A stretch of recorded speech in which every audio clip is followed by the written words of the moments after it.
When this belly's getting bigger, but no one seems to notice any change in her figure. She's 12 years old and she's having a baby. As a young black man, I would be wrong to not talk about the problems of the young black female. My name is Tupac Shakur, and I attend Taylor High School, and I'm 17 years old. I read a lot, I wrote poetry. I used to rap everywhere. I was one of those people, man. I put my tape in the tape deck. I interrupt conversations and just start rapping. Tupac, go ahead and rock. Now I clown around when I hang around with the underground. And since we all came from a woman, got a name from a woman, and I came from a woman. My music is spiritual. It's all about emotion. I reveal myself in every one of my records. You got to keep your head up. Oh yeah. I tell you, there are so many young black males out there that need to identify with something. All my life I've been watching when they describe young black males, they describe us as thuggish or thugs. But to me, thug is being someone that has nothing. And that even though I have nothing and there's no home for me to go to, my head's up high. California.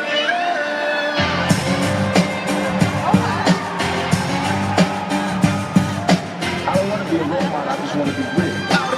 Fresh out of jail, California. I got a big mouth, came out, talk from my heart, I'm real.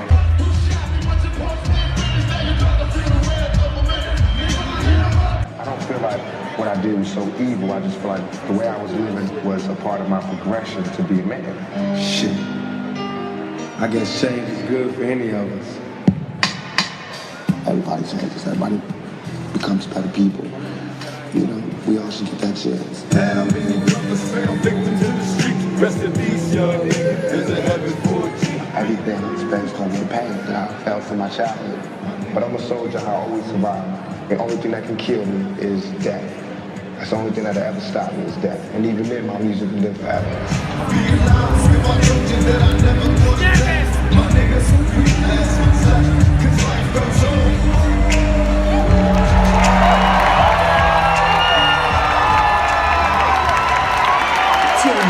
Tupac Shakur. Please welcome Snoop Dogg.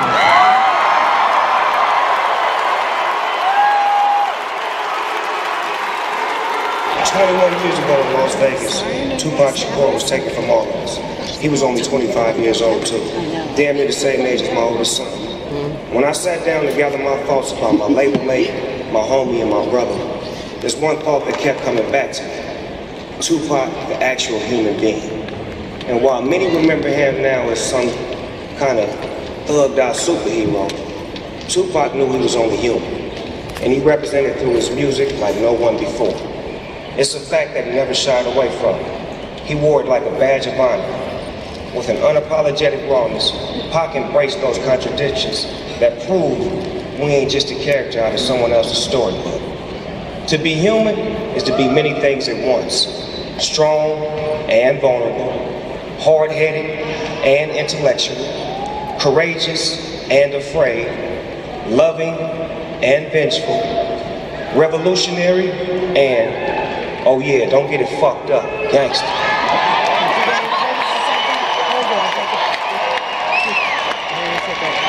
So, while we may be here today to celebrate one of music's most prolific and outspoken artists, as he's rightfully enshrined amongst the greatest musicians to ever do it, I'm here to make sure that Pac is remembered the way he would have wanted to be.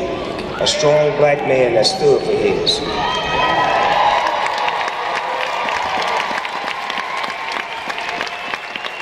Not simply an actor or a rapper, but as a human. That's what made Tupac an amazing actor on the big screen in movies like Above the Rim and Juice.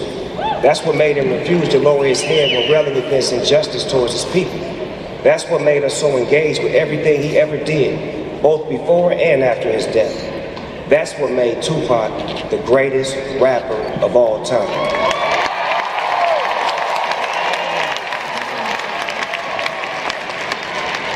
But to me, Tupac was first and foremost the homeboy. We shared a whole lot in common.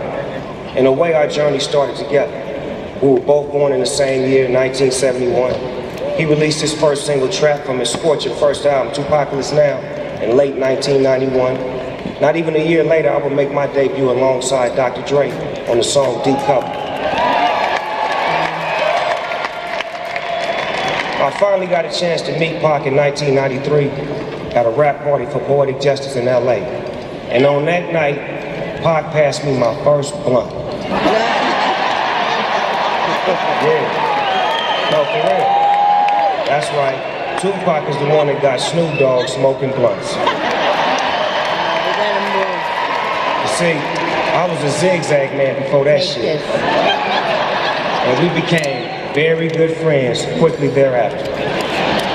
And then, in 1995, I told Suge Knight, I said, Suge, get Pac out of prison, have him come join our team at Death Row Records, you know, the most unfuckwittable record label of all time. And our friendship there was like player to player. He never had a team before, it was always just him. Now with us, it was like he joined the Showtime Lakers.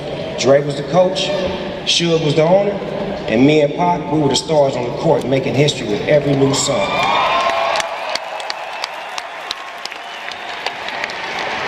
We were young, rich, and rock stars. But we were also young black men with targets on our back. We were catching cases simultaneously. That's why when we got together, we really were two of America's most wanted. He had just gotten out of jail. I had just beat my case. I get a white Rolls Royce with that creamy peanut butter interior. And Pac, he'd go out and buy a black one with the same thing. He'd have his tailor come over and lace us up with them Hugo Boss suits, you know, mafia style. He put me up on a lot of Boss player shit like Gucci and Versace and shit I can't even pronounce. I got me a penthouse suite on Wilshire, and 2 weeks later, Pac got the one right across the hall from me. Neighbors, you dig? We had no peers beside one another, just two black boys struggling to become men. I never shared this story before, but it really speaks to our journey. I had just beaten my case and Suge had taken us to South America to get away from all of the drama, and me and Pac was parasailing. You heard right. Snoop Dogg and Tupac parasailing together with Suge Knight driving the boat.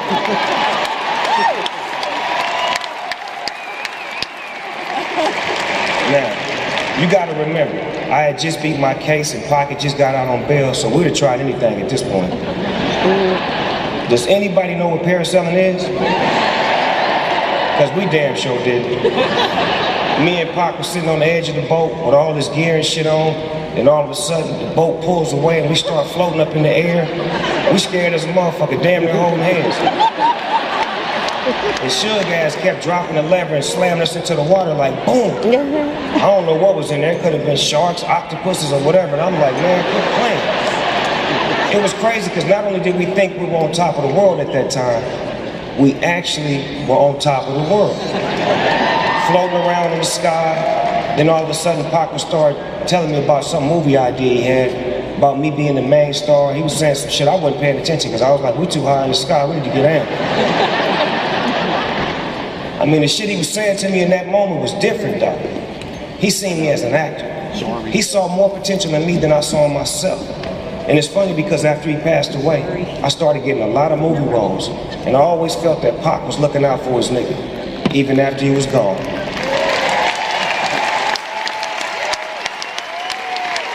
See, that's the thing with Pac. When he loves hard. Whether that was him loving black people, him loving his homies, him loving his record label, and of course him loving his beautiful and incredibly strong mother, the late Afeni Shakur.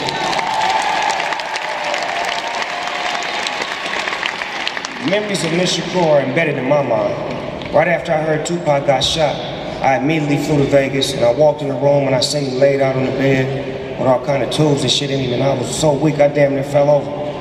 And his mom came over to me and she grabbed me and she held me up and she said, baby, you got to be strong. And I went and sat next to him and was whispering to him, telling him I loved him and to hold on and he was gonna be okay.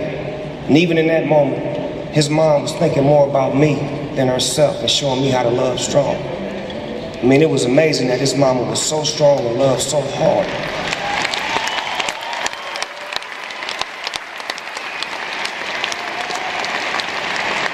I realized that Pac was taught how to love at a very early age. And through his music, he shared the love with all of us. And that's ultimately why we're here tonight. Pac's a part of history. for a reason. Because he made history. He's hip-hop history. He's American history. And just like in school, the more research that you do on history, the more information that you have. So do your research and see the movie All Eyes on Me. And understand all the Pac sides. He was much more than you probably think. I'm not talking about Pac the rapper. I'm not talking about Tupac the actor. I'm talking about Tupac the human being. So with that said, we'd all like to officially welcome Tupac Shakur to the Rock and Roll Hall of Fame.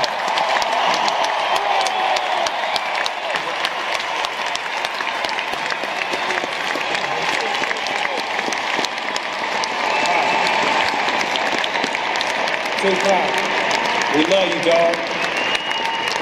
You gonna always be right with us. We know you gonna live forever. As legends always do.